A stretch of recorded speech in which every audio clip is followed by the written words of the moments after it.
Privilégio poder compartilhar com vocês a preciosa palavra de Deus. Peço que você abra sua Bíblia então comigo, no Evangelho de Cristo, conforme o registro de Marcos, capítulo 14. E faremos a leitura do verso 1 ao verso 9. Peço a gentileza de você, após a leitura do texto, manter sua Bíblia aberta, para você acompanhar comigo a exposição. Está escrito assim: dali a 2 dias era Páscoa e a festa dos pães asmos.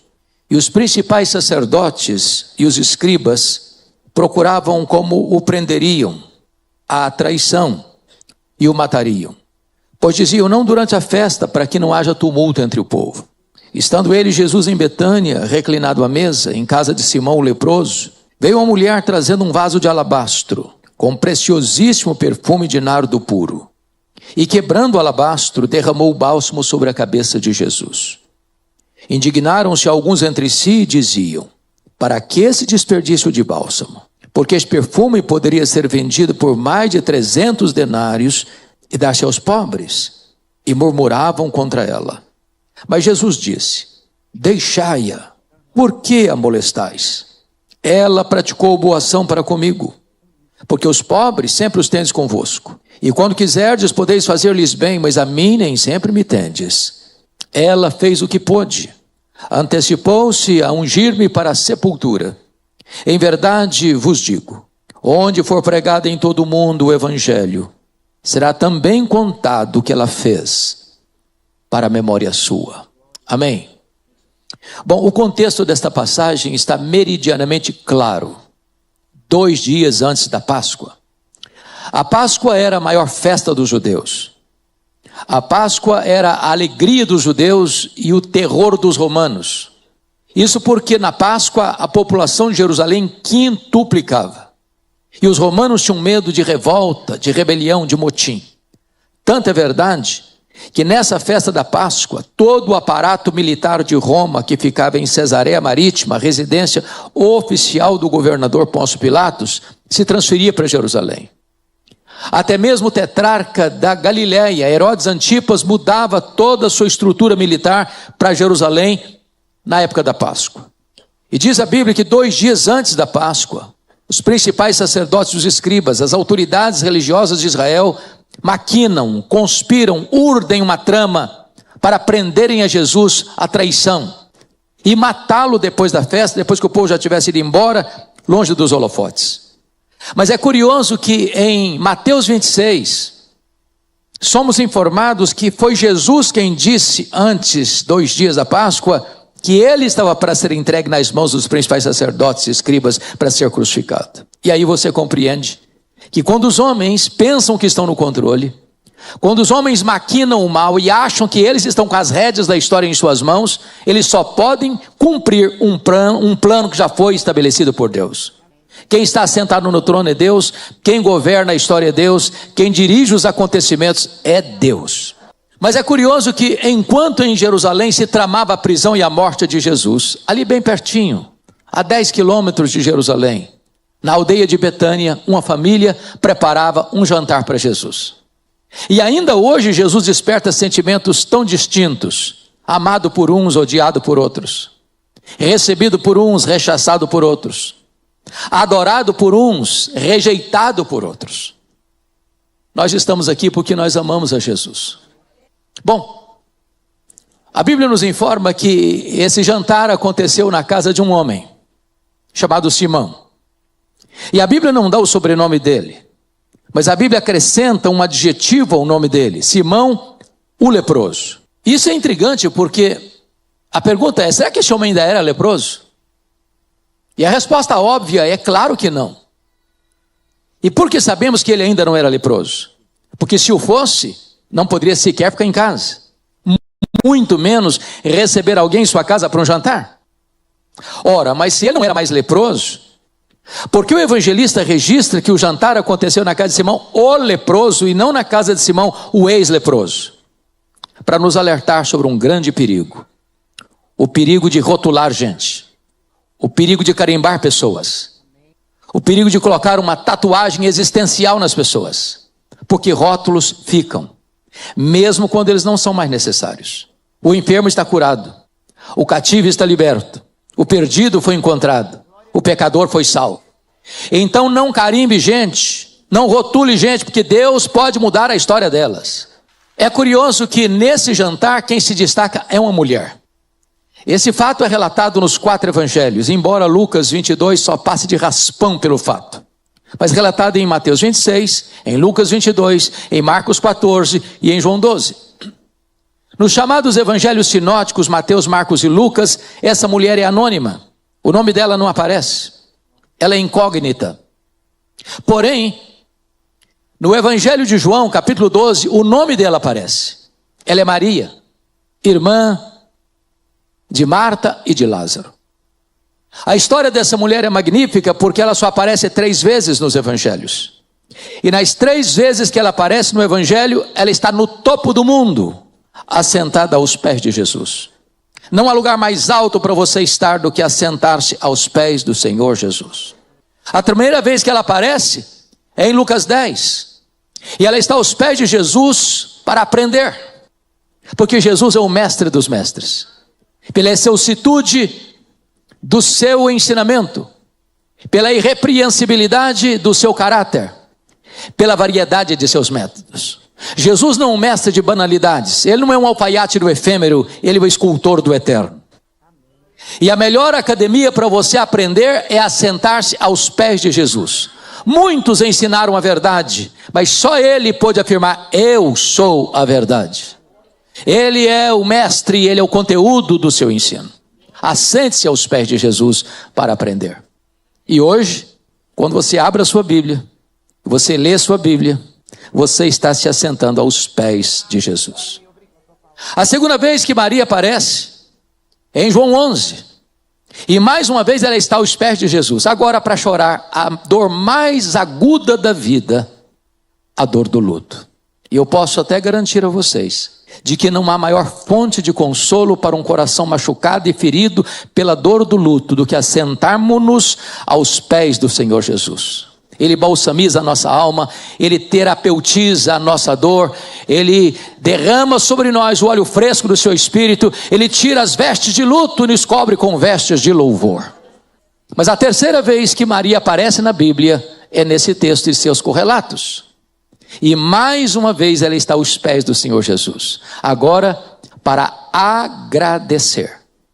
E agradecer o maior milagre público de Jesus, a ressurreição de seu irmão, depois de sepultado há 4 dias. O Senhor quer e procura um coração grato. E Maria revela sua gratidão nesse jantar, na casa de Simão o leproso, na aldeia de Betânia. Então diz a Bíblia que lá está Jesus com seus discípulos. Lázaro recém-ressuscitado está à mesa com Jesus. Marta, como de costume, está servindo o jantar. E diz a Bíblia que Maria, para expressar a sua gratidão a Jesus, traz um vaso de alabastro. Alabastro é uma pedra ornamental de cor rosa. E diz a Bíblia que esse frasco de pedra de alabastro está cheio, com um perfume preciosíssimo em grau superlativo, feito de uma essência cara e rara, chamada nardo. E o evangelista tem cuidado em informar que essa essência não é híbrida, não é misturada, é nardo puro. E então diz a Bíblia que Maria vem por trás de Jesus, e ela quebra este vaso de alabastro, e derrama todo este perfume sobre a cabeça de Jesus. O perfume escorre pelo corpo de Jesus, chega aos pés de Jesus, e ela desata os seus cabelos e enxuga os pés de Jesus com os seus cabelos. A casa inteira é tomada pelo perfume. E diz a Bíblia em João 12, que liderados por Judas Iscariotes, os discípulos ficam indignados contra Maria. E disseram: isso é um desperdício. Esse perfume poderia ser vendido por mais de 300 denários e dar-se aos pobres. E murmuraram contra ela. Mas Jesus saiu em defesa de Maria e disse: não a molesteis, deixai-a. Ela praticou boa ação para comigo. Os pobres sempre os tendes convosco, mas a mim nem sempre me tendes. Ela fez o que pôde. Antecipou-se a ungir-me para a sepultura, e em verdade vos digo, em todo mundo onde for pregado o evangelho, será contado o que ela fez para a memória sua. Maria aqui nos ensina algumas lições, e eu passo a descrevê-los a partir de agora. A primeira lição que nós aprendemos nesse texto, meus amados, está no versículo 8, a parte A. Está escrito aí, ela fez o que pôde. Você pode repetir essa frase comigo? Ela fez o que pôde. Sempre que eu leio isso, eu pergunto a mim mesmo, meu Deus, e eu estou fazendo o que posso para Jesus? Estou fazendo tudo o que eu posso para Jesus? Porque às vezes nós fazemos, mas não fazemos tudo o que podemos. Às vezes nós fazemos, mas fazemos relaxadamente. Às vezes nós fazemos, mas não fazemos de todo o coração. Às vezes nós fazemos, mas não fazemos com a motivação certa. Maria fez o que pôde.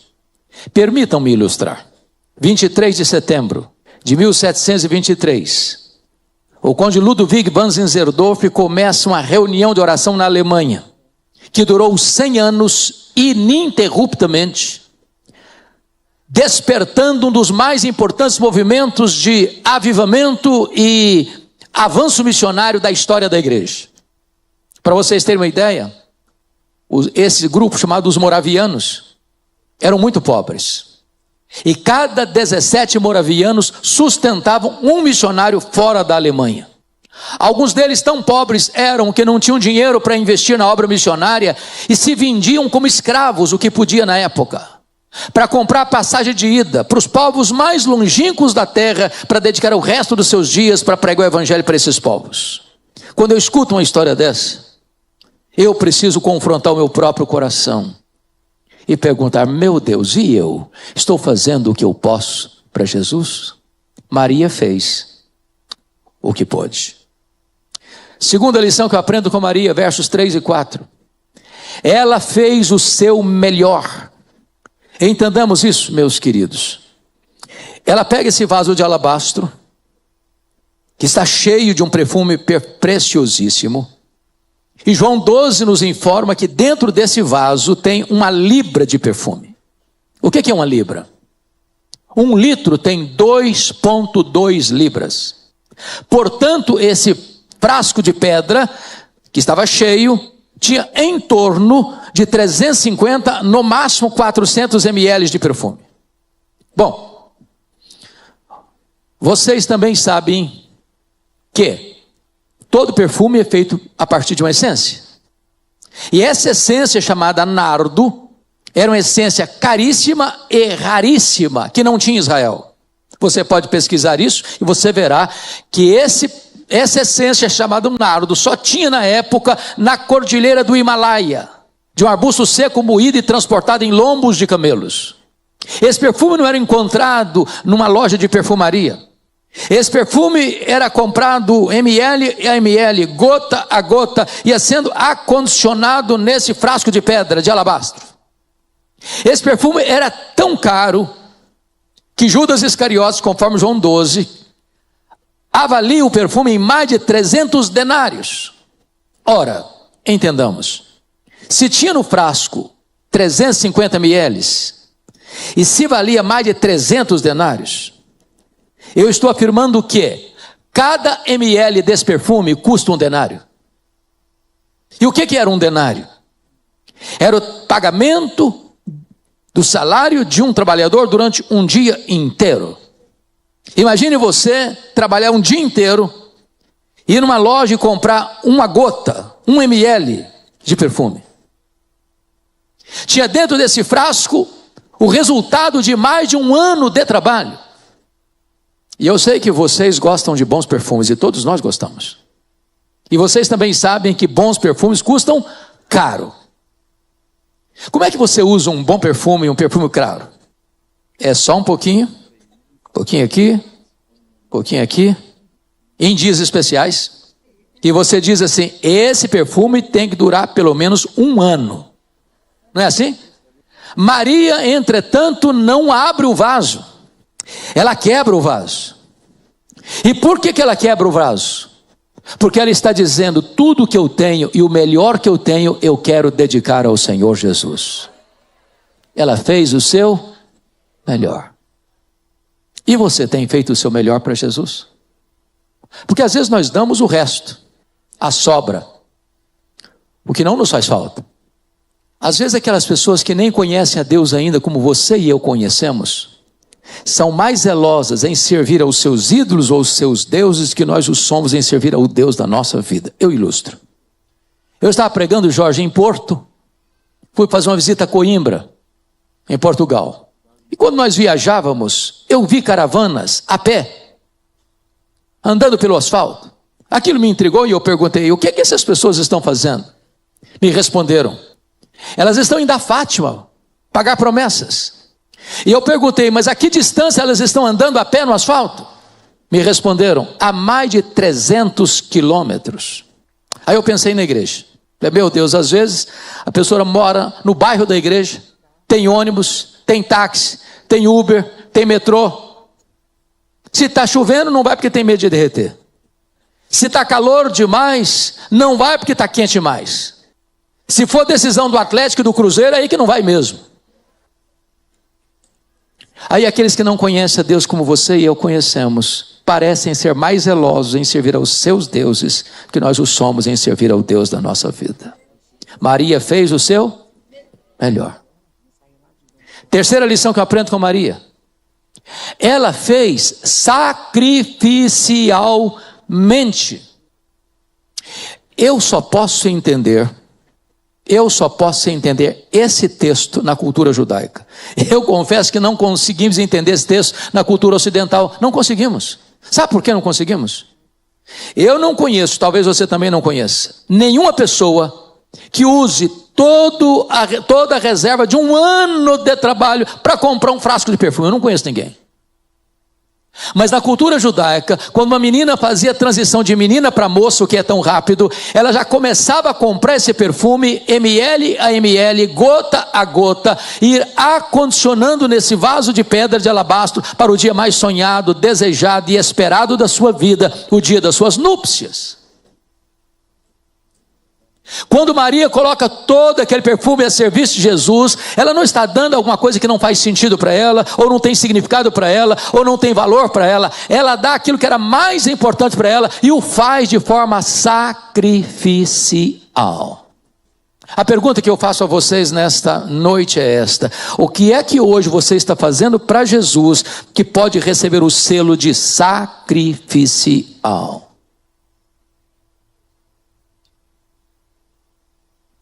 O princípio que eu aprendo nesse texto é o princípio da generosidade.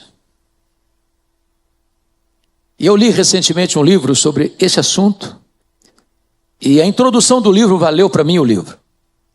E o autor diz assim: você quer aprender a ser uma pessoa generosa? Então faça uma coisa: passe numa loja, compre um vaso de vidro transparente e bote na sua sala.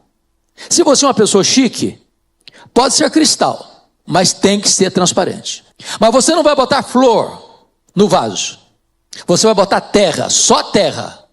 Para todo dia você passar por lá e lembrar duas coisas a você. Primeiro, de onde você veio? Você veio do pó. Segunda pergunta: para onde você vai? Você vai voltar para o pó. Outra pergunta: do pó que você veio, quanto você trouxe? Então não trouxe nada. Para o pó que você vai, quanto você vai levar? Não vai levar nada, não tem gaveta em caixão, nem caminhão de mudança em enterro. Então, se você não trouxe nada e você não vai levar nada, você não é dono de nada. Quando o primeiro bilionário do mundo morreu, John Rockefeller, um curioso foi ao cemitério para perguntar ao contador quanto é que o doutor John Rockefeller havia deixado. E conseguiu. Chegou e perguntou: e aí, camarada, me conta aí, quanto é que o doutor John Rockefeller deixou? O contador olhou para ele muito surpreso e disse: você não sabe? Não, eu quero saber. Rapaz, ele deixou tudo, ele não levou nem um centavo. Sabe qual é o nosso problema? Que nos impede de sermos generosos? É a síndrome de dono. Se eu acho que eu sou dono, é para mim, é para o meu deleite, é para o meu usufruto.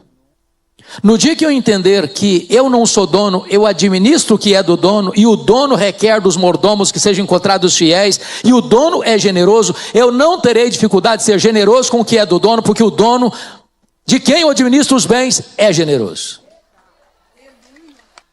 Eu não conheço nenhuma pessoa que, sendo generosa, deixou de ser próspera. A alma generosa prosperará. Gente munheca, gente mão de vaca, gente usura, gente suvina, gente mão fechada, não caminha vitoriosamente pela vida. Permita-me uma ilustração muito simples.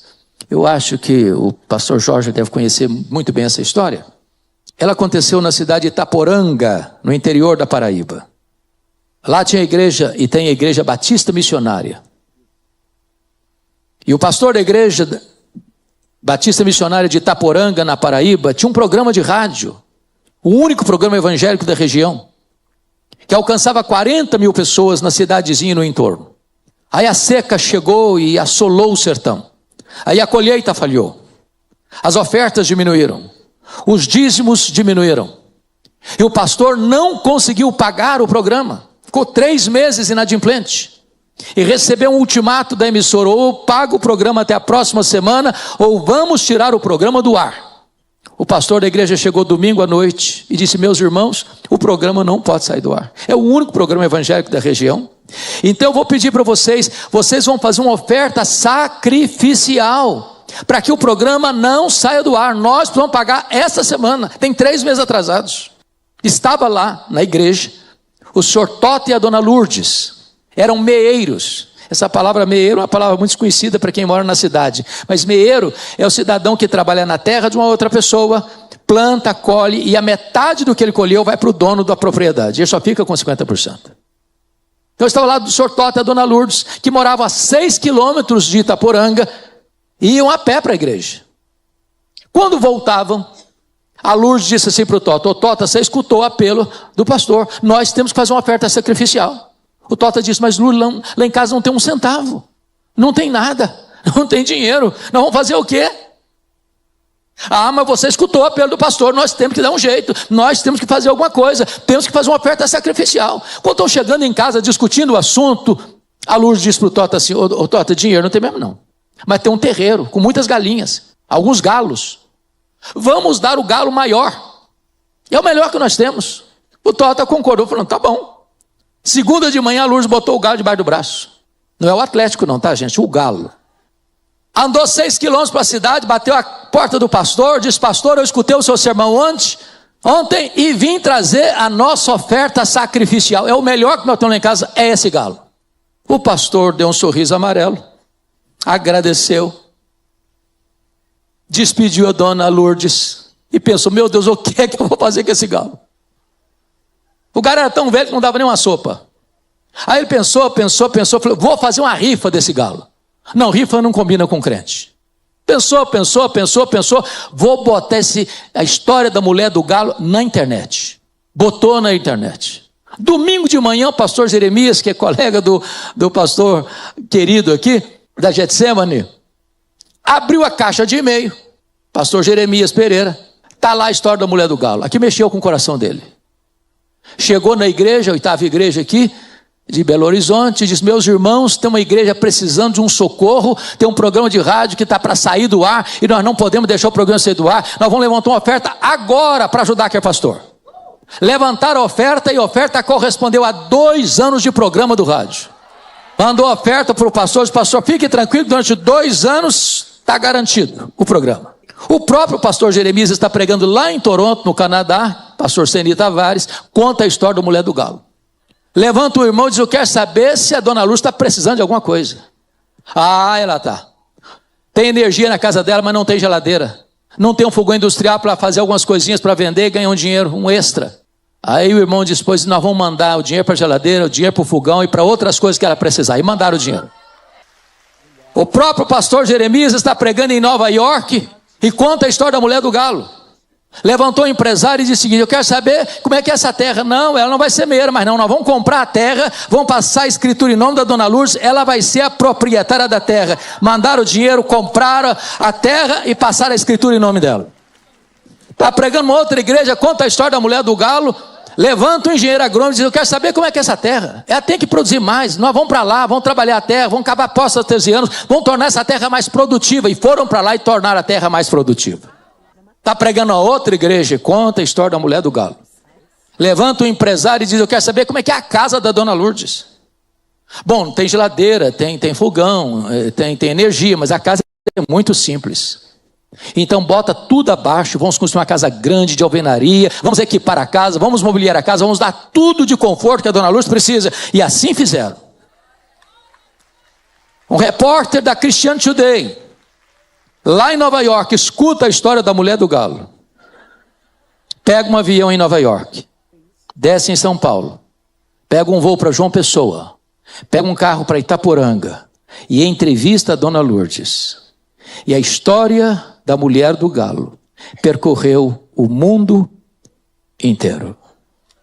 Porque uma mulher, mesmo na sua pobreza, fez uma oferta sacrificial. Não fez para ganhar em dobro ou 10 vezes mais. Ela fez de todo o seu coração, de forma sacrificial. E você tem feito alguma coisa sacrificial para Jesus? Quarta lição que aprendemos com Maria. Versículos 4 a 6. Maria fez o que pôde, o melhor, de forma sacrificial, apesar das críticas. Eu sou pastor há 44 anos, pouco menos que o Jorge. Está com quantos anos de ministério, Jorge? 49. Ele, eu acho que é a mesma coisa como eu. Eu nunca vi alguém se levantando para fazer algo importante na vida sem ser criticado. Como ouvimos de Neemias, agora há pouco. Quem tem medo de críticas não serve a Deus. Quem tem medo de críticas está mais interessado no seu próprio nome do que na honra do Cordeiro de Deus. O apóstolo Paulo chegou a dizer: se eu fosse agradar a homens, eu não seria servo de Cristo. Maria enfrentou 3 críticas pesadas. A primeira delas, note comigo aí, no versículo 4, diz que alguns se indignaram contra ela. Quem são esses alguns aqui? Os discípulos de Jesus. A liderança da igreja. Gente que devia estar feliz com o que ela fez ou imitando o exemplo dela. Está indignado contra ela. Agora, João 12 nos dá uma dica. Quem lidera essa indignação contra Maria foi Judas Iscariotes. Ele entendia de dinheiro, era o tesoureiro. E aqui em João 12, é aqui em João 12 que a máscara de Judas Iscariotes cai. E ele é chamado de ladrão. Ele não estava interessado em ajudar pobre, era coisa nenhuma, era um falso filantropo. Ele estava interessado em pegar essa grana e embolsá-la. Tanto é verdade que é dessa casa, é nessa noite que ele sai nas caladas da noite para ir a Jerusalém e vender Jesus por míseras 30 moedas de prata, que não representava 10% do valor desse perfume. E os discípulos estão indignados com Maria. Mas eles não estão indignados pelo que ela fez, não, é para quem ela fez. Os discípulos pensaram: se era para os pobres está tudo bem, mas para Jesus, não, isso é um exagero, isso é um desperdício. Segunda coisa que Maria enfrenta de crítica, está aí, olha comigo por gentileza, no versículo de número 5, está escrito lá: e murmuravam contra ela. Primeiro é indignação, segundo é murmuração. Eu sei que murmuração é uma coisa que já acabou nas igrejas há muito tempo, não tem mais murmuração nas igrejas hoje. Não é verdade?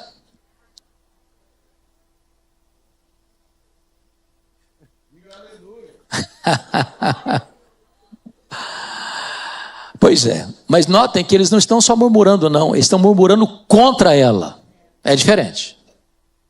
Terceira crítica, olha comigo o versículo 6, está escrito aí o seguinte: mas Jesus disse: deixai-a, porque a molestais. Então, primeiro é indignação, segundo é murmuração, terceiro é molestação. Molestar hoje é crime, da cadeia. Se Jesus não tivesse saído em defesa de Maria, eles teriam engolido Maria viva. Então me permita uma pergunta: você está fazendo a obra de Deus? As pessoas estão com raiva? Continue fazendo a obra de Deus. Você está fazendo a obra de Deus? As pessoas estão murmurando contra você? Continue fazendo a obra de Deus. Você está fazendo a obra de Deus? As pessoas estão molestando você? Continue fazendo a obra de Deus. Você não faz para agradar a homens, você faz para a glória de Deus. Continue fazendo, continue fazendo, continue fazendo. Agora tem crente hipersensível também, né? Você conhece crente porcelana? Crente cristal? Qualquer coisinha trinca, qualquer coisinha quebra. Gente que diz assim, eu me levantei para fazer a obra de Deus, começaram a me criticar, agora também eu não faço mais nada.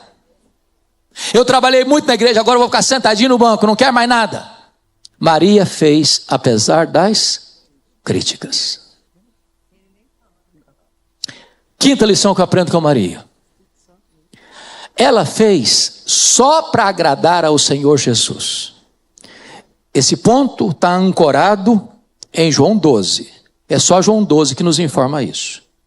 Que Maria, depois de quebrar esse vaso e derramar todo o perfume na cabeça de Jesus, certamente esse perfume, que era quase meio litro de perfume, escorre pelo corpo de Jesus, chega aos pés de Jesus, ela desata os seus cabelos e enxuga os pés de Jesus com os seus cabelos. Para a cultura brasileira isso significa nada, só um gesto de humildade. Mas para a cultura judaica isso era um escândalo. Uma mulher não soltava os cabelos em lugares abertos e públicos. Isso era a mesma coisa de deixar margem para uma dúvida da sua reputação. Ora, se isso não era uma coisa protocolarmente aceito na sociedade, por que Maria fez isso? E a resposta é: quando o seu coração transborda de gratidão, quando o seu amor exala de você de forma tão ampla e profunda, você não consegue ficar dentro de cercas, de limites, de caixotes, de caixinhas, você acaba extrapolando, porque naquele momento o único vetor que governava o coração de Maria não era o que pensava Mateus, não era o que pensava Judas Iscariotes, não era o que pensava Pedro ou o que pensava João. Naquela hora a única coisa que importava para ela era agradar ao Senhor Jesus. Às vezes, minhas irmãs, a gente quer agradar muita gente e acaba desagradando a Jesus. Até no culto. Você levanta a mão, eles rotulam você. Se você não levanta a mão, rotulam também. Se você chora no culto, rotulam você. Se você não chora, rotulam também. E aí fica cheio de dedos, como que equilibrando pratos, para agradar um, para agradar outro. Você não pode desagradar o fulano, você não pode desagradar o beltrano, você não pode desagradar o ciclano. E às vezes você acaba desagradando a Jesus. E eu não estou dizendo que você está liberado para desagradar as pessoas, não. O que eu estou dizendo é que o vetor que deve governar a nossa vida é agradar ao Senhor Jesus. É agradar ao Senhor Jesus. Penúltima lição que eu aprendo com Maria. Maria fez a pessoa certa no tempo certo. Deixai-a, por que a molestais? Ela fez predispoação para comigo. E no verso 8, a parte B, Jesus disse: ela antecipou-se a ungir-me para a sepultura. Então preste atenção nisso aqui. Ela antecipou-se a ungir-me para a sepultura. O princípio é este, a lição é esta: faça o que você pode, faça o seu melhor, faça sacrificialmente, faça apesar das críticas, faça para agradar a Jesus, mas faça no tempo certo. Há coisas na vida que ou você faz hoje, você nunca mais vai ter a chance de fazer. Faça hoje para você não chorar a dor do remorso amanhã. Permita-me ilustrar isso fazendo uma breve digressão. Lucas capítulo 8, verso 3, nós somos informados que as mulheres da Galileia, dentre elas Maria Madalena, Joana e Susana e muitas outras, bancaram financeiramente o ministério itinerante de Jesus na Galileia. Eu vou falar baixinho porque tem homens no auditório. Também, as mulheres são mais generosas do que os homens. Eu acho que é por isso que o nosso pastor não quer levar os homens. Eles são mais mão fechada, né? Bom, agora pense comigo.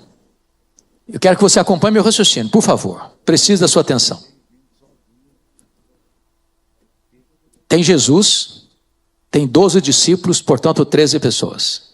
As mulheres da Galileia são compostas de Maria Madalena, Joana e Susana, citadas pelo nome. Então 13 mais 3 são 16 pessoas. Mas muitas outras mulheres, eu não sei quantos são muitas outras. Vamos imaginar que o grupo todo comportasse 40 pessoas. De cidade em cidade, de aldeia em aldeia, Jesus ia pregando, e tinha 204 pequenas aldeias e vilas na Galileia, que era a região mais povoada de Israel naquele tempo. E essas mulheres indo com Jesus, bancando a conta, passando Pix, fazendo transferência bancária, pagando a conta. Agora notem, não tinha hotel, não tinha self-service, não tinha infraestrutura. E elas pagando a conta e administrando todo esse caminhar itinerante de Jesus, de forma generosa. E é nessa conjuntura das viagens itinerantes pela Galileia que Jesus afirmou para os discípulos e elas junto que ele precisava subir para Jerusalém para ser entregue nas mãos dos principais sacerdotes, para ser crucificado, para ressuscitar ao terceiro dia. Quando Jesus sobe para Jerusalém, essas mulheres da Galileia sobem com Jesus.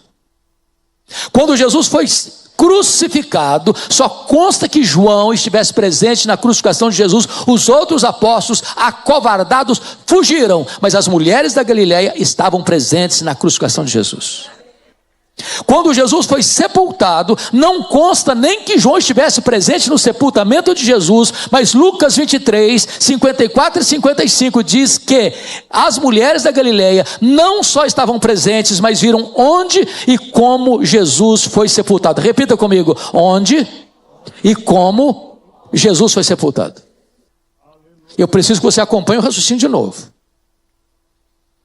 Que horas Jesus morreu na sexta-feira? Que horas? Hora nona, que significa 3 horas da tarde. Que horas Jesus foi sepultado? O texto não diz. Entretanto, sabemos que foi antes de começar o sábado. O sábado começava sexta-feira, 6 da tarde. Então preste atenção aqui. Quanto tempo tem disponível entre a morte de Jesus e o seu sepultamento? 3 horas. O que tem que acontecer nessas 3 horas? Primeiro, morreu. Ninguém tem autorização de tirar o corpo da cruz. Só o governador dava essa permissão.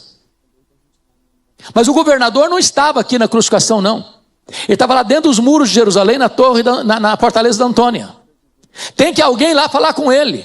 Mas não adianta mandar qualquer um, que nem recebido vai ser. Tem que mandar alguém com trânsito. Aí escolheram quem? José de Arimateia.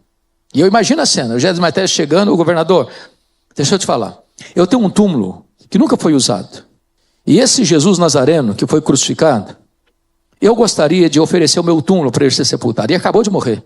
Não morre rápido assim, não. Demora, tem gente que passa noite aí sem morrer. Não deve ter morrido, não morreu esse senhor. Não, acho que não. Só se o centurião que liderou a crucificação vier aqui me falar. Não tinha telefone celular na época. Então tinha que ir lá fora de novo, falar com o cara. Ele tinha que sair de lá e vir cá falar com o governador. Morreu esse senhor. Aí tem que fazer um documento. Aí tem que tirar o corpo da cruz. E alguém tem que ir lá na cidade comprar lençóis. E tem que ir numa outra loja comprar perfumes, mais de 20 quilos de perfumes. E aí tem que limpar o corpo, e aí tem que passar perfumes no corpo, aí tem que rolar em lençóis. Mas tem que ir alguém lá, porque a sepultura nunca foi usada, ela está lacrada. Tem que abrir a porta, e a porta é pesadíssima. Tinha que vários homens fazer isso. E tem que pegar o corpo, e tem que levar lá, e tem que abrir, e tem que botar o corpo, e tem que sair, e tem que fechar tudo de novo. E as mulheres estão vendo onde ir, como Jesus foi sepultado. Pergunta: por que quando terminou o sábado, e o sábado terminava sábado, 6 da tarde, essas mulheres da Galileia foram comprar perfumes? Por quê? E a resposta, penso eu, mais óbvia, é que mulher não gosta de nada mal feito. Mulher não gosta de nada mal feito. Elas olharam, e disseram: nós que honramos Jesus em vida, vamos honrar Jesus na morte. Vamos fazer esse serviço direito. A hora que passar o sábado, nós vamos comprar perfumes, vamos voltar lá e vamos fazer a obra direito. Quando elas estão chegando de madrugada, pensando quem vai tirar a pedra que cobre a porta do túmulo para nós, tem uma surpresa. Elas olham, o túmulo está aberto. Elas entram, o túmulo está vazio. Elas saem, o anjo pergunta para elas assim: o que é que vocês vieram fazer aqui? Procurar entre os mortos aquele que está vivo? Ele não está mais aqui não, ele ressuscitou. Agora preste atenção. Sabe o que o anjo está dizendo para essas mulheres? Vocês fizeram muita coisa para Jesus, mas uma coisa vocês não fizeram. Vocês não entenderam isso. Agora não precisa mais desse perfume não. Ele não está mais aqui. Não está mais no túmulo. Vocês não anteciparam a ungir o corpo dele para a sepultura. Agora ele não precisa mais desse perfume.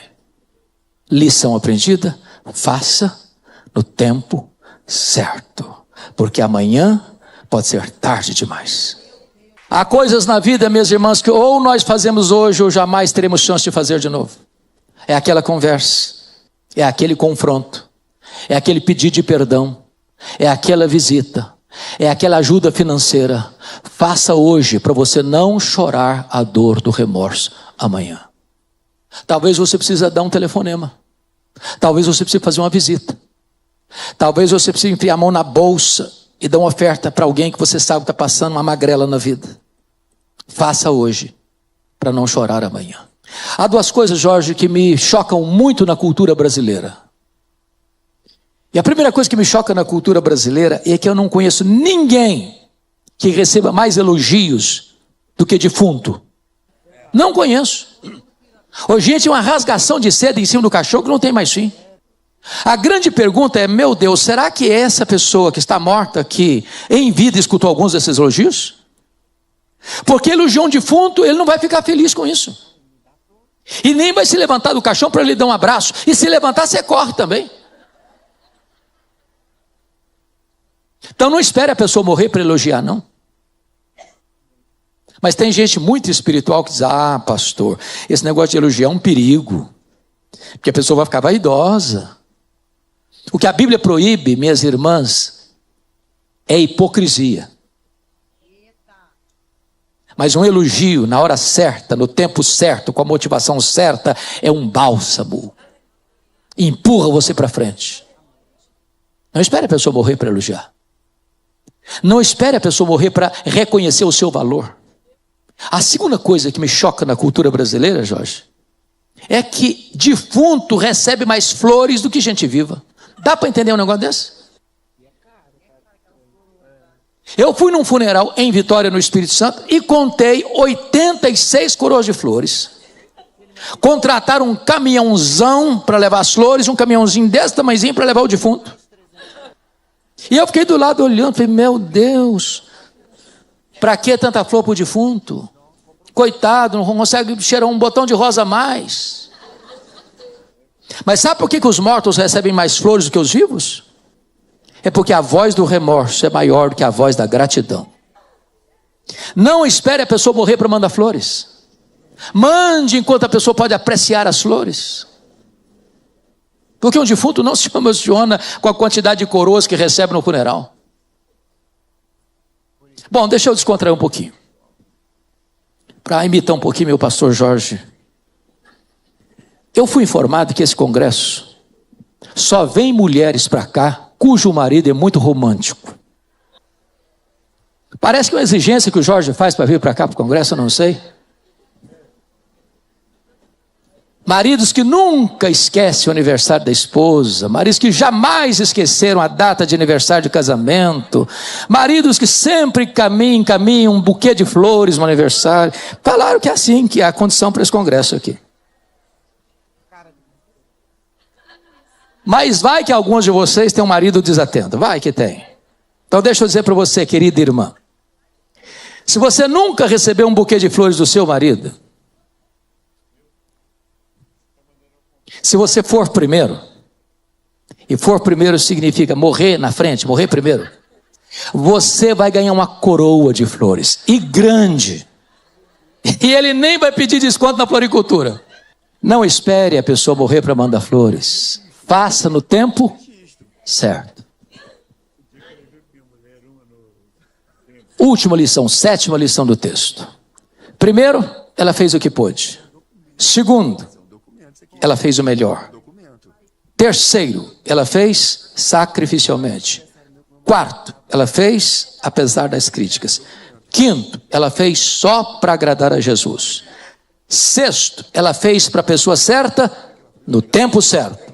Sétimo e último lugar, ela fez com reflexos para a eternidade. Versículo 9, Jesus diz: em verdade vos digo, em todo o mundo, onde for pregado o evangelho, será contado o que ela fez, para a memória sua. Louvado seja Deus.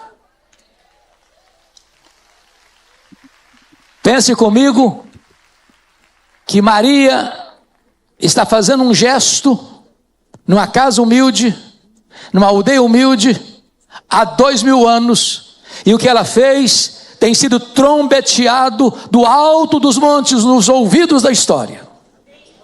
E a profecia de Jesus, de que a história dela seria contada, se cumpre mais uma vez no templo da Igreja Batista Getsemane de Belo Horizonte, no dia 1º de maio de 2026. A memória de Maria está sendo relembrada nesta noite para cumprir a profecia do Senhor Jesus Cristo. A grande pergunta nesta noite é esta: o que é que eu estou fazendo hoje que vai impactar as futuras gerações? Porque nós somos uma geração materialista, consumista, egoísta, narcisista, que está olhando para o seu próprio umbigo.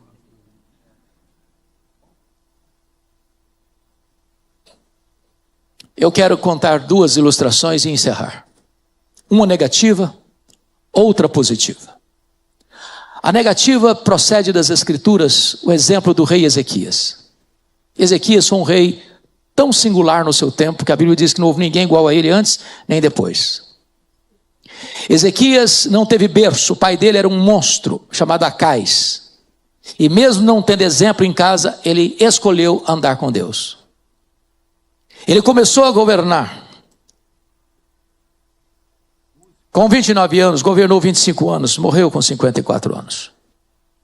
Aos 39 anos de idade, ele enfrenta dois gravíssimos problemas.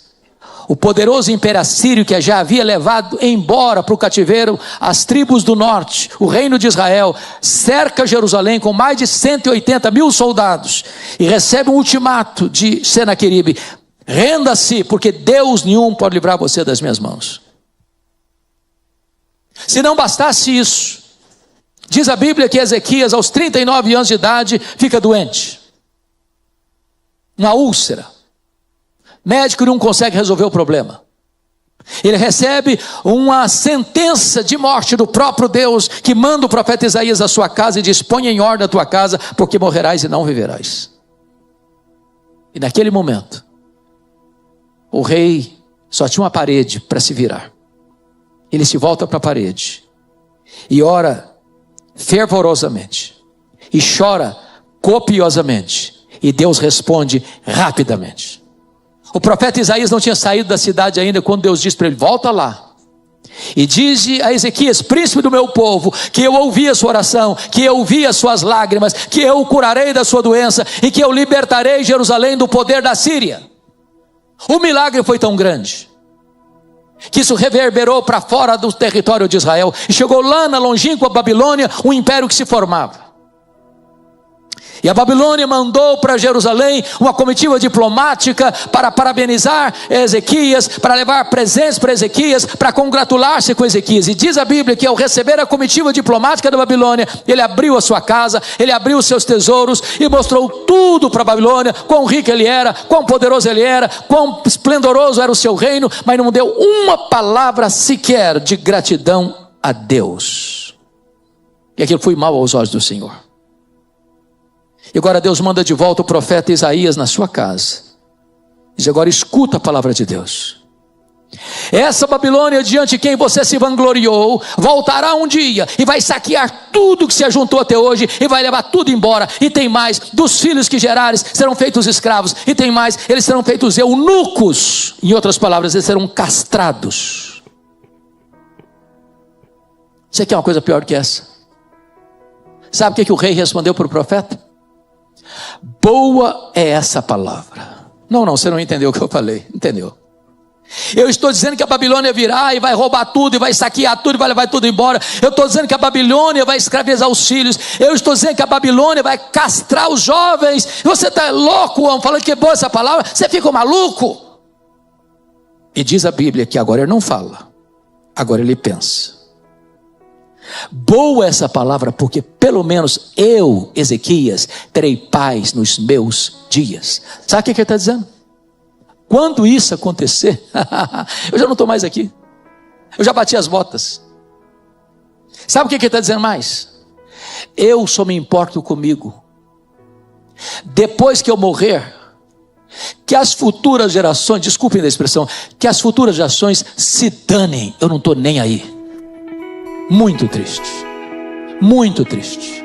Muito triste. Minhas queridas irmãs, eu quero conclamar vocês a fazermos uma grande cruzada pelos nossos filhos e pelos nossos netos. Se nós falharmos em passar o bastão da fé para os nossos filhos e para os nossos netos,